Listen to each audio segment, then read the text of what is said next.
네, 반갑습니다. 아시아감정평가법인과 중앙토지보상원을 운영하는 감정평가사 겸 행정사 박상현입니다. 축산보상에 대한 설명 영상을 연속으로 다루고 있습니다. 이번 영상은 3편의 영상 중에서 마지막 편으로서 앞서 2편 영상에 제가 다루지 못한 기타 이슈들을 점검해 보면서 축산보상을 마무리하는 시간을 갖도록 하겠습니다. 자, 먼저 축산의 규모를 판정하는 기준 마리수의 적정성 판단에 대해서 한번 말씀드려 보도록 하겠습니다. 축산업의 특성상 사육하는 두수의 변화가 업다운이 굉장히 심할 수밖에 없습니다. 만약 가축 출하가 많이 된 시점에서 평가를 받는 것과 외관상 사육 두수가 되게 많을 경우에 평가를 받는 경우에 아무래도 이전 실비나 감전 상당액 측면에서 감정평가에게 아무래도 영향이 차이가 있을 수밖에 없습니다.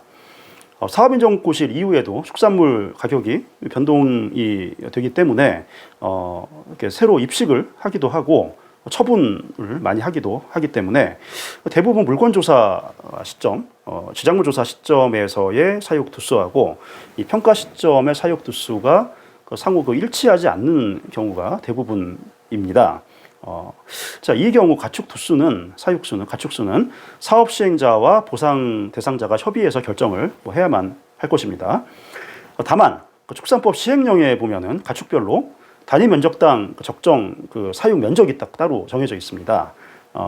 기준이 따로 정해져 있습니다. 예를 들어서 한우나 유구 같은 경우에, 소 같은 경우에 우사에 방사를 해서 묶어놓고 키우는 게 아니라 방사를 해서 키우는 경우에는 두당 번식우 같은 경우에는 10제곱미터, 비유구는 7제곱미터, 송아지는 2.5제곱미터의 면적을 적정한 기준 사육 면적으로 본다는 내용이 있습니다.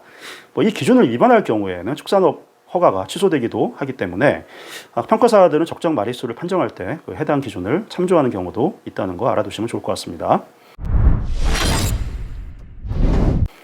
자, 두 번째 말씀드릴 이슈는 폐업보상 여부입니다. 축산업이 폐업이 인정되려면 영업보상의 폐업 규정이 준용이 되는데 토지보상법 시행규칙 제46조의 영업의 폐업이 인정될 요건을 규정하고 있고 제2항 제3호에 따르면은 인근 주민에게 혐오감을 주기 때문에 다른 장소로 이전할 것이 현저히 곤란하다고 인정되면은 폐업 보상을 해줄 수 있다라고 규정되어 있습니다. 그러나 판례나 지르외신에 의하면은 단순하게 혐오감을 딱 주기 때문에 다른 장소로 이전함에 현저히 곤란하다라는 것은 객관적인 사실에 근거해야 하므로 인근 주민의 반대가 예견된다라던가 대체 부지 확보가 곤란하다라는 등의 사유는 이 객관적 사실에 근거했다고 보기가 어렵기 때문에 개인적이고 주관적인 판단으로 보아서 축산업 폐업의 사유가 될 수 없다라고 봅니다.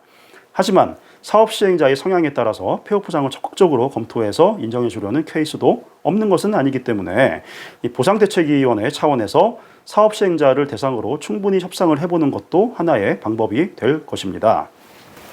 자, 축산보상과 관련된 개략적인 중요 포인트들은 다 말씀드렸고 이제 축산보상에 대한 개인적인 코멘트를 남기고 설명 영상을 마무리하려고 합니다. 자, 감정평가사 입장에서 축산보상은 매우 까다로운 보상입니다. 우리 주변에서 흔히 볼 수 있는 일반적인 영업보상과 달리 일단 모든 감정평가사들이 일상적으로 늘상 접하는 보상평가권이 아니기 때문입니다.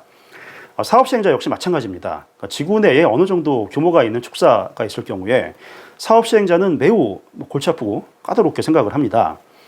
일단 물건 조사 자체도 힘들 뿐더러 어떤 자료를 제출받아서 감정평가사한테 전달을 해야 될지도 잘 모르고 나중에 혹시 강제 퇴거라도 할 상황이 되면은 살아있는 동물에 어떻게 접근을 해가지고 얘를 끌어내서 차에 태워서 보낼지 갑갑합니다. 어차피 강제로 퇴거시키는 방법이 참 갑갑해집니다. 또 수태 중에 있는 동물이 몇 마리인지 농장주가 얘기를 하지 않으면 육안으로 알 길이 당연히 없습니다.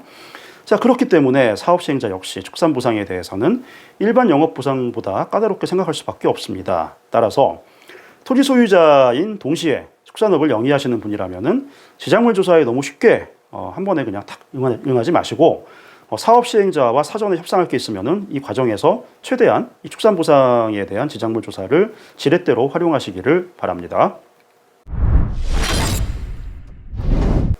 자, 그리고 어느 정도 규모가 있는 축산업이 보상 대상이 된 경우라면은 지작물 조사 전이나 최소한 감정평가 전에 전문가의 컨설팅을 받아보시고 보상에 임하시는 게 좋을 것 같습니다.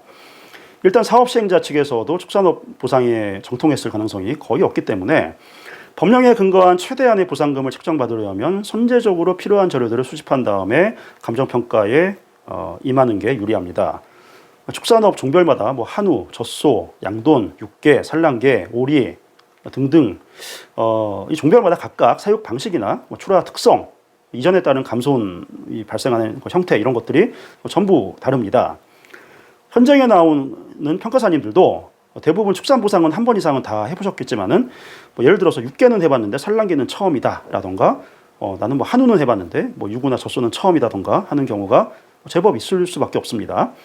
자, 이 경우 사업 시행자도 제대로 모르고 평가사님들도 처음 해보는 경우라면은 그 놓치는 포인트에서 보상금 누락이 발생을 할 가능성도 있겠죠. 따라서 뭐 선제적으로 미리 충분한 자료를 준비를 해두면은 당연히 보상금 책정에 긍정적인 효과를 기대해 볼 수 있을 것 같습니다.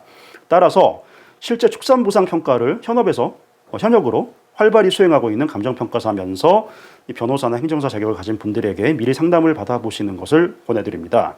단순히 감정평가 자격만 가진 변호사나 행정사님들은 축산보상처럼 디테일한 아주 좁은 실무 영역은 잘 모르시기 때문에 옥석을 먼저 가리시고 상담해 보실 것을 권해드립니다. 자, 이상 아시아감정평가법인의 대표 감정평가사 겸 중앙토지보상원의 대표 행정사 박상현이었습니다. 감사합니다.